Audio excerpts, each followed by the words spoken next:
There we go. And today I am so chuffed. My lovely new friend that we have lots in common, Darren Glanville from Fathom is here with me today. And we're talking all about advisory, what is working, what's not working, what the good accounting firms are doing, what the not so good accounting firms are doing. And hopefully we'll have some great insights for you. But before we dive into that, I'd love to hand you over to Darren to say hello. And Darren, do you want to introduce yourself a little bit? Let us know a little bit about Fathom, why you're with Fathom and what your past is, all of that blurb, so we can get a little bit of context of why you're so awesome, please. That's such an amazing introduction. I think you're putting me way too much on a pedestal for that, but thank you anyway. And it is lovely to catch up with you. And again, as you say, new friend, I didn't realize we had so much in common, especially rock music as well. So for anyone who's watching this, I have actually discovered that Amanda and I have something in common. We love rock music. So absolutely. Listen, it's awesome to be live with you this morning, and thank you very much for the privilege of speaking with you. For those that don't know me, Darren Glanville, I'm the country manager in EMEA in the UK for Fathom. I'll come on to a little bit about Fathom in a moment. A little bit of background of me, I've been working with accountants in Bookkeepers for 20 plus years. Back when I first started, I had hair, I was a lot more slimmer. And my first role was as a pre-sales consultant working for an ERP company. And I very quickly got into account management, started working with accountants, understanding chart of accounts and how that fit together. And I started my career with a company that some people may remember is called Solution 6. Back in 2001.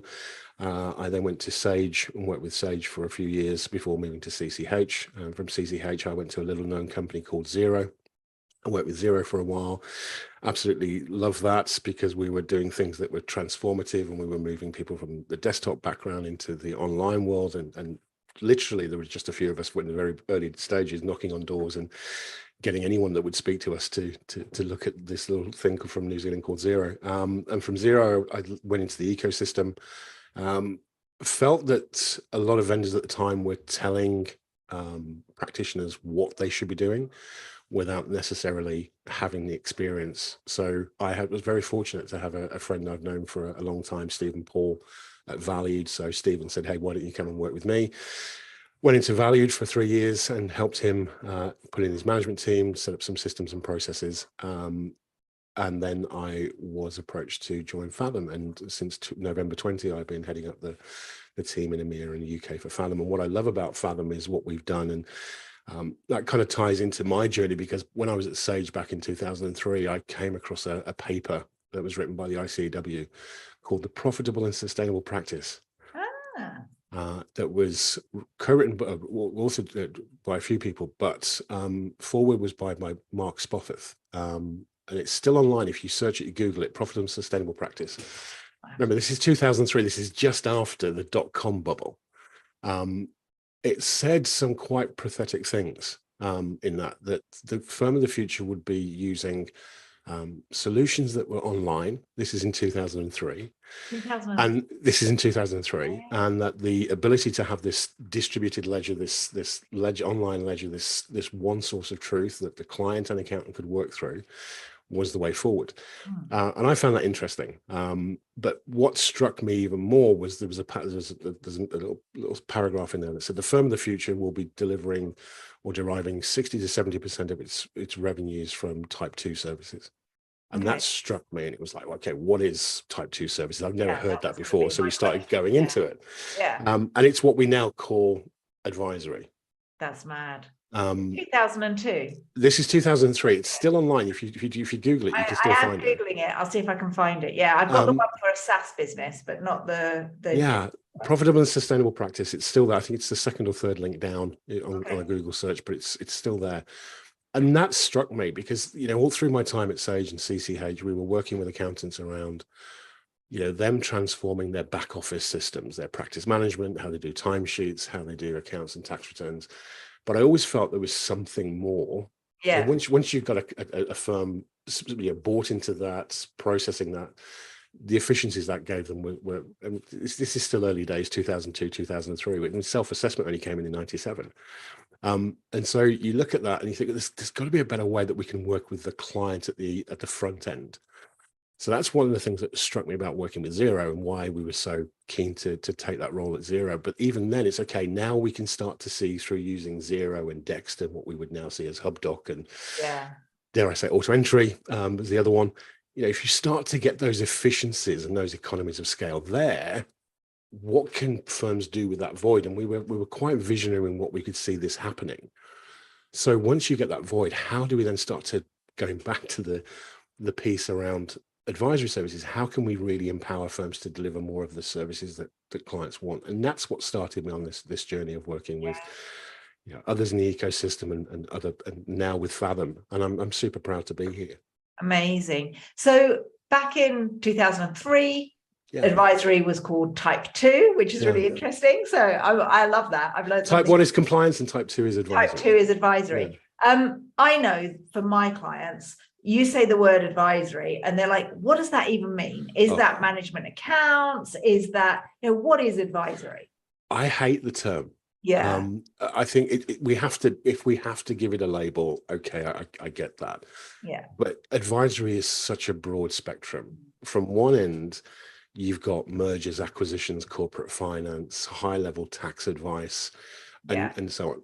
At the other end of the spectrum, you've just got sometimes, I would go back to the pandemic and say, we were providing advisory services, sometimes just by listening to people, get their emotions, get their fears off their chest. So I think there's a very broad spectrum. I don't subscribe to those that say, and it has been said before, that compliance is dead. And I think that's completely wrong. Compliance is the bread and butter of every firm. It's the bedrock that we have. Absolutely. And what we do is how can we complement and augment those services, I think, is the better way. I don't think it's dead, but I think we're just doing it in a different way, in a much more efficient way that's creating a void that then practices have a choice as to what they do. Do they fill that void with more of the same work? Or do they look to diversify their service offering into other things? And I think we then start getting into a very interesting conversation around how practices market themselves and how they win new business. Because as you know, it's easier, it's more expensive to win a new customer than it is to upsell and cross-sell other services to existing customers. Absolutely. But more often than not, I'm sure you would agree that when you talk to practitioners, they all want new customers, and it's the focus of new clients, and we just end up doing this sameness of compliance with our existing customers. And that's what I use the term a monster business. So if you're just going to offer compliance and you're just going to pile on more and more and more new clients, you're going to have a monster business, because to serve those new clients, you're going to have more team. To get more team, you're going to have a headache. You're going to have more systems. You're going to have to, it's just a nightmare. And the average fee for compliance is being driven down because people aren't valuing it. And actually, and I'm going to tell the accountants off here, it's not the world that doesn't value the accountants' compliance, it's the accountants. And they are reducing the amount that they charge, and they're saying, they're being driven down. Well, actually, they're only being driven down because they choose to be. And I love you all very dearly, but you're the ones that are doing it. And I think that there's a huge opportunity for the value add in current client bases, not going out and getting new ones and having to educate. I'm sure that everybody's current client base is paying a business coach £1,000 a month. Well, that should be going to the accountant. That shouldn't be going to the business coach. That's what compliance is. I totally agree. And I think there's an interesting juxtaposition with that, because the fees are going down. But I would say a practice's staff didn't qualify because they want to sit there doing tax returns and accounts day in, day out. Why, if we go back, why do people become accountants? Because they have an innate passion to help people. They don't just want to sit there doing year-end accounts. And I think accountants have traditionally have problems with capacity planning as well. And this is one of the things we found being at Value. It was one thing coming in from the ecosystem and saying, well, it's easy for you guys to do this. I get it. It's not. I used to think that, onboarding a client is the easiest thing to do in a firm. It's not. The whole process of AML, just onboarding that client, you're chasing the client continuously. only by being in practice. And if one thing I can suggest is every vendor, I think, should go and work within a practice as part of their onboarding and training to get a feel for what goes on. Yeah. And I've come away from that experience fully richer because of it, and understanding the pain that you go through when you onboard a client, let alone trying to come around to a VAT quarter end, and chase that through, and the pain that and the discomfort that you can go through trying to make sure that your tax returns are done before the end of the year, so you're not in January doing what I've seen it. Yeah. It's not easy, and change is hard. It really is, but I think the one thing that we did rely on, and we did realize very quickly, was it was about mindset. We could choose to do this. For some practices, I would absolutely say compliance isn't for that, is solely for them. Advisory isn't. That's a choice you can make, and good on you for doing that. But for those firms that really want to, and I think this is what separates the great accountants from the good, is the mindset that people can have. Know your lane, but whatever you choose, do it well. Yeah, absolutely. And know your lane, and make sure that your clients know your lane, and your prospects know your lane. Because the biggest problem, and I do it myself in my business, I have all these amazing things that I'm excellent at, and I fail to tell anyone. And they're so good at really helping businesses and not just doing the compliance work. And I don't mean just, it's a necessity. We've said that, but so good at doing the compliance that their ability to have a conversation is there, and they forget to help and charge for that. And I would say, well, I talk about introverts quite a lot, and 40 to 50% of the world are introverts. Okay. As accountants, I've never ever done a survey, although I do plan on doing so. I reckon it's 80, 90, even 95% of accountants are introverts. And introverts have a superpower, and that superpower is they're great listeners. They don't have to do the talking. And if you are a good listener, you're going to get the insights that you need to help people. And that's why accountants make great advisors, better than the rah-rah business coaches that maybe are more extrovert, that are great at marketing. The accountants are better at the job. And that's where you're saying stay in the lane. They've got to just own their lane, and then that would be amazing. Yeah, and I think there's nothing wrong with not what, if you're a great technician, and I've come across great technicians, even in the practice I work with, they are uncomfortable speaking to clients. They, if I hate to do it, but if you were to stereotype someone, it's the darkened room, tapping away on a keyboard, that's fine. But what we also see is that there are those that have greater, softer skills. They show great empathy. You're right, the great listening. And I'm such an advocate for teams having a learning and development pathway within those firms as well, that you want to start to introduce, I would say, business development skills, not sales skills, but subtle business development skills, active listening, open questioning. Firms need to empower their teams to and train their teams on how to deal with that. We're all grown-ups. When the teams aren't going to sink the ship, they're not going to say something that they shouldn't. If we give them guidelines and parameters, but and empower them. So pretend I'm an accountancy firm owner, and I set up my business, let's say 10 years ago. I've got a team of 8 people. Let's go with an average team of 8 people. There's myself, I sign off everything, and then the other 7 people do all of the hard work, and I get the glory, which is great. The 7 people who are doing the hard work are all accountants and bookkeepers. They're not marketing people, they're not business coaches, they're not operations people. How do you go to these wonderful accountants and bookkeepers that are supporting the growth of your business and say to them, you now need to talk to the people that you've been doing the work for? How do they even start that conversation? One is you can't do this by, what's the word I'm looking for? You can't be an authoritarian about that. You can't just force this. You have to, what we did in Valued was we explained the situation to our team. The interesting thing for us is, and I think this comes back to a couple of other things that you need to touch on. One is alignment and purpose. If you have a team that's aligned and knows the purpose, you can do some great things. So you have to share that. And it's very hard because a lot of the principals in firms are the people that sign it off. In a lot of cases, and I'll say this for Stephen at Valued, they can be the bottleneck.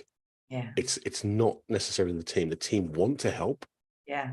but we have this thing that we have to control. And I get that. Oh, yeah. But something really amazing happens is when you're vulnerable and you open up and you explain that this is why we're doing it. This is the impact that it can have, and this is how we're going to deal with it. And this is what we did at Valued. We suddenly stopped becoming a software magpie. So we stopped chasing the next shiny thing. We implemented a stack that was fit for purpose. We knew how to use it really well. Yeah. We looked at everything from the processes that we went through to how do we price, when do we price, how frequently do we review that. All of that was done with the team. What's their feedback? They're the ones that are communicating with the clients on a daily basis. So how do we best do this?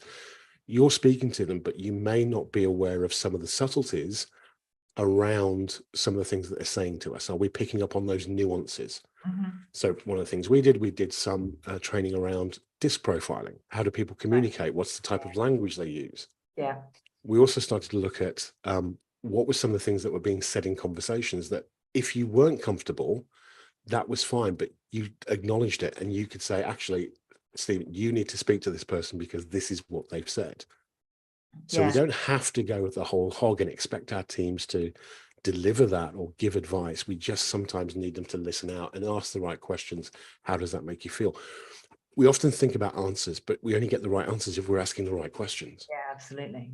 And I think this is an art that we've lost a little bit over the last 10 years because technology has developed to such a thing that we've lost the art of sometimes asking the right questions.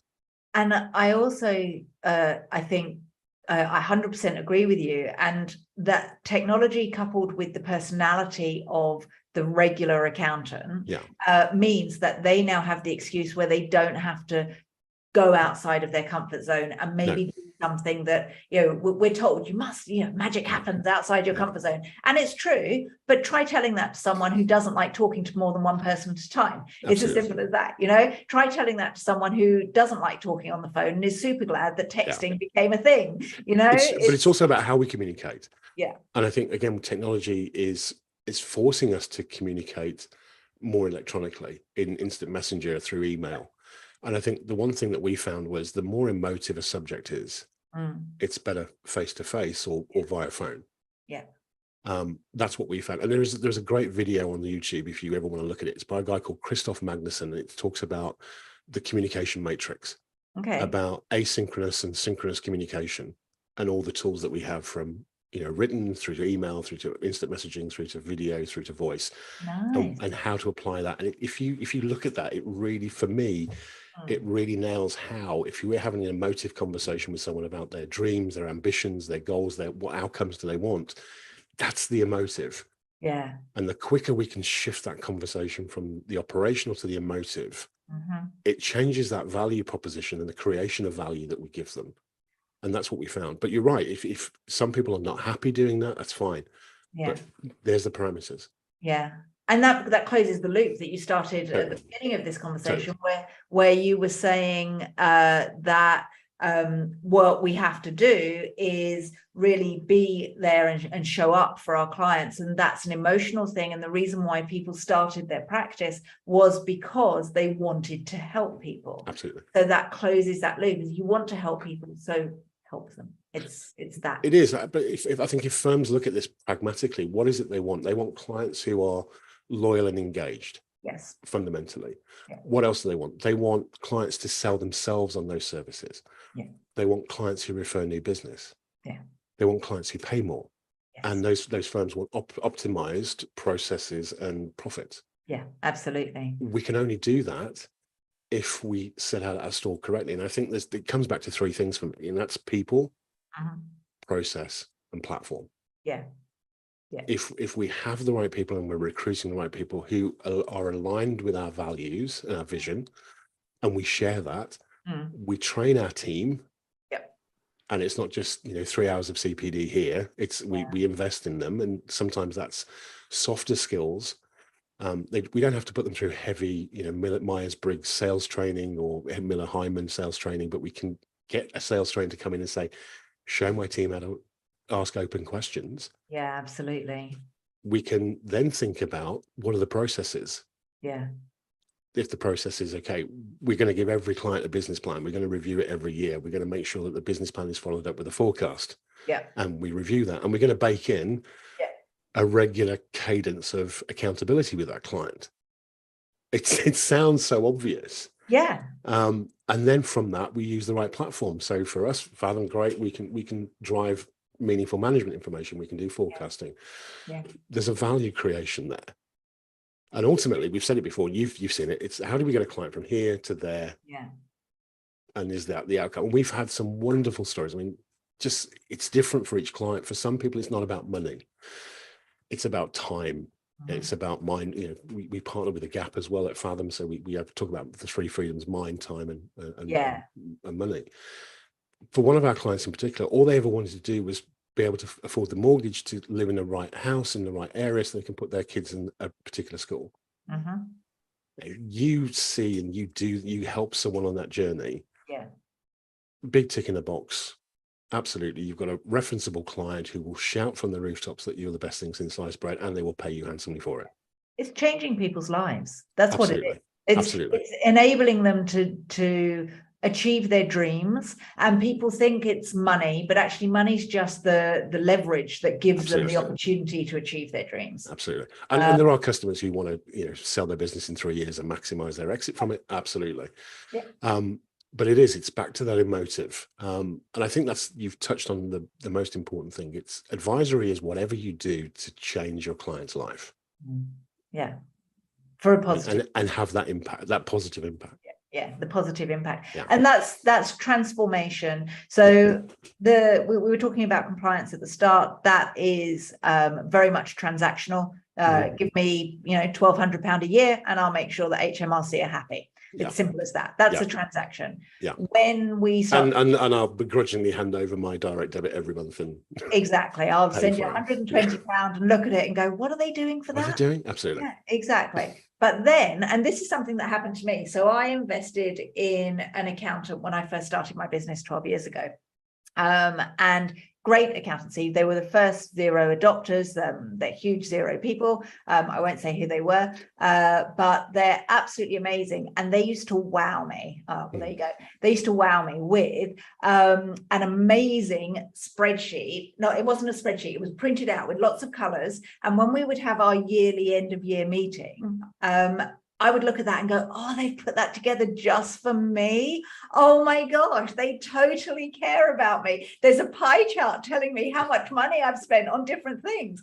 And I'm not being funny, 12 years ago, as a brand new business owner, I thought they absolutely cared about me more than any other client that they had, because they had a document that could explain, other than an Excel spreadsheet, could explain what was going on in my business. And when that came through, I thought I was the best thing since sliced bread, because they could say, Amanda, this is working really well. Amanda, this isn't working really well. And all it was a 4-page document. And I went, oh, then when I started working with accountants, I found out exactly what it was. And I was like, oh, I feel cheated. But your clients don't know that. So, it's amazing. It's amazing. I remember when I was in practice and for the first time, I realized that being a business owner is a really scary, lonely place. Yeah, very much so. And I hadn't appreciated that before, because we live in a bubble of what we're doing, and whether that's selling to accountants or selling to small business, we live in a bubble. And only when you sit and talk to people, and we've had people crying, we've had people really sharing their emotions about lots of other things, that you actually realize that. And then you start opening up that conversation. Well, what's important to you, and what would the impact be if? And we uncovered an awful lot of that. I think this is what we're seeing now is that when things get tight, when you have situations like evolving from a pandemic, we have, the cost of living going up, the demand for these services just increases. Yeah. So one of the things that we see is we see more people doing this, but they don't know where to start. We see people failing at this because what they try to do is throw stuff out there against the wall and see what sticks. And you're onto a no-win if you're doing that. What you do need to do is you need to segment your clients. And that's what would have happened with you, is that practice would have segmented you in terms of, you're the kind of client that would value this. Yeah. You're probably a client that's already paying a significant fee to include this service. And if we're honest, we probably should be protecting that revenue, because you're in the 20%, not the 80% of their clients. So why would we not want to do that? And ultimately, we like you and we want to work more with you. Yes, because I'm amazing anyway. Yeah. We often, but people don't segment their client base. They're trying to fire this out to everybody and use it as a business development tool. And to some degree, yes, you can do that, but that should be against the 60 to 80% that you want to scale this with. But to me, a firm that really succeeds with this very well, and there's very few of them. Conversations we have is 90% of people say they want to get 100% more revenue from advisory services, but they're not doing it. And those that are, it's about 10% to 18% that are doing it exceptionally well. So where do you start? Think about your clients. Look at your ICPs. Who is in your top 10 to 20% of clients? I would write to them tomorrow and say, this is the service we're going to give you. I would then think about how you could deploy that to the rest of your 60 to 80% as a scalable service. Think about your service offerings, start your marketing, get your marketing activity into a wheel, get some very quick wins with some low-hanging fruit. Because the other thing I see happen is people think, certainly around forecasting, they pick their most complex clients. And they almost test the software. And I understand it. But they have this mindset of, if I can do it for that client, it will work for everybody. And then what happens invariably is it fails, or it doesn't go anywhere, it doesn't kick off, it doesn't engage. And they think, oh, it's not worth it. But you've got that quarter, 10 to 20% of clients who are missing out on this. And I know that we're not talking about Fathom today, we're talking about advisory. No, this is advisory in general. Fathom's absolutely. But the best people to test advisory on are the ones where you can get the quick wins, the simple, maybe they haven't got the really complex businesses. Maybe you've seen something and you've been giving it away for free, and maybe you could just implement this and make them go, oh, that's amazing. And then you can start charging for it. It's interesting you say that. One of the things that I was surprised about, and we did this at Accountex, we did a talk at Accountex. And the room was packed, and I just asked the question. I said, just out of interest, cost of living index of inflation is due to hit 10% this year. It's now 9.9, I think. How many of you asked the question of your clients who have staff, if your staff came to you asking for a 10% pay increase, could you afford it? And if so, how? Nobody put their hand up. That's the stuff that's keeping your clients awake. And but it leads into so many other conversations. How are you going to fuel that? How are you going to pay for that? Do you have supply chain problems? What would the impact be if a supply chain went down for 3 weeks? But they're the insights the accountants have, and they're not being asked though. And so we nearly have to wind up. We have, sorry, I do apologize. I told you I could wax lyrical about this. But I'd like you, and I'm going to put you on the spot, I'd like you to share, please, 3 questions that accountants could ask at the beginning of their advisory journey to make an impact on their clients' lives. What questions could they ask? I think there's one there. If your staff are asking for a pay rise, what would you do? How would you feel that? I think that's very relevant. It's to now. I think we're also seeing a change now where we're getting away from the operational. When when COVID hit, we were getting to the point where people say, am I going to make payroll? That's important. But I think we're at a stage now where people are starting to think a little bit more strategically, long term, 18 months, 2 years, 3 years. Can we do a forecast out? What are your plans in terms of hiring over the next 18 months? That's another question. How do we build that scenario for you? So they ask those questions, and then someone comes back and goes, right, well, actually, I haven't got any money and I can't afford to hire someone. That's where the accountant gets stuck. What do we do? So, what if there was funding? What if money wasn't a blocker? What if? Because now we can start to say, okay, well, where is the shortfall? How do we fix that shortfall? Can we go and look at one of the lenders? So then it's like, what's your answer? depending on the answer, we then come up with the solution. So it's Yeah. the question to understand where your client is at. Yeah. And then if they're stuck and they can't actually follow through, it's helping them find that solution. Yeah. They don't have to come up with the solution themselves, because this is the thing that they get stuck. Oh, I haven't got any money. Well, you've got no money. Do you want me to give you the money to get the team? That's where we're at. But this is a difference between, this is a difference in how you become a coach and how you become a mentor. Yeah. Sometimes it's not us coming up with the answers. Yeah. It's the client coming up with the answers themselves. Yeah. Based on the questions that we're looking. Yeah. To provide that we're asking ourselves. And Brilliant. the more we can become better at that, I think there's some great examples of, I'm sure you've come across it in your time, Amanda, in marketing and selling. It's the 5 whys. Yes, absolutely. Yeah. Start, get an answer. Then you come down and get why is that? Why do you want that? Why do you want that? Yeah. Yeah. It's brilliant. Absolutely Brilliant. I do it with my children. Yeah, you want to borrow £50? Why? Why is that? Why? I want to go out with my friends. Why is that? Why is that? Yes, I need money for KFC. No, you don't. There's no why on that one. Yeah, but I think it's little techniques like that. Yeah. Okay. Brilliant. So, if someone was going, ooh, I like Darren, he sounds cool. Why should they then reach out to you and speak to you about Fathom? Because we haven't spoken about Fathom. So what does Fathom do? We'll wind up with this. What does Fathom do that can support the accountants and bookkeepers on their journey? So it's a great question. So for us, I think, it's our purpose. Fathom's purpose is to ultimately give clarity and confidence to, it's going to sound corny, but the courageous people behind every business. Now, whether that's directly or whether through their advisors, we have a great network. We have some great partners that work with us.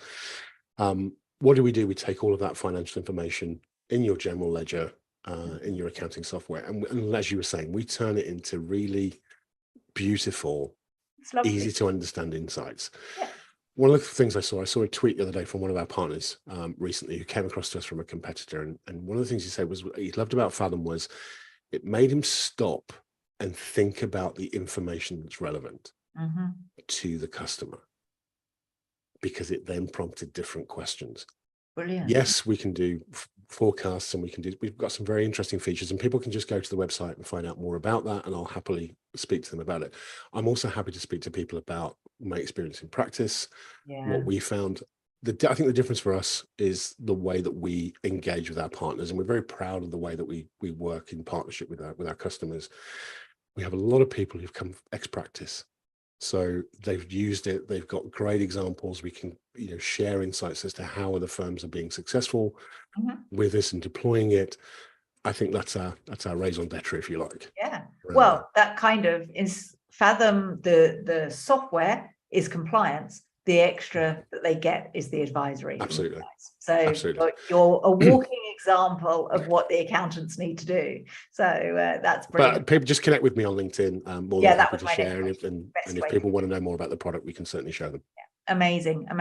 Hey, I've really enjoyed today. Thank you. It's been lovely. I could do this for another hour or two quite easily, but we've got things to do and places to go. We have. So, but good to talk to you. Thank you very much. Really appreciate your time. And anyone who would like to get in touch with Darren, then reach out and have a look at him on LinkedIn.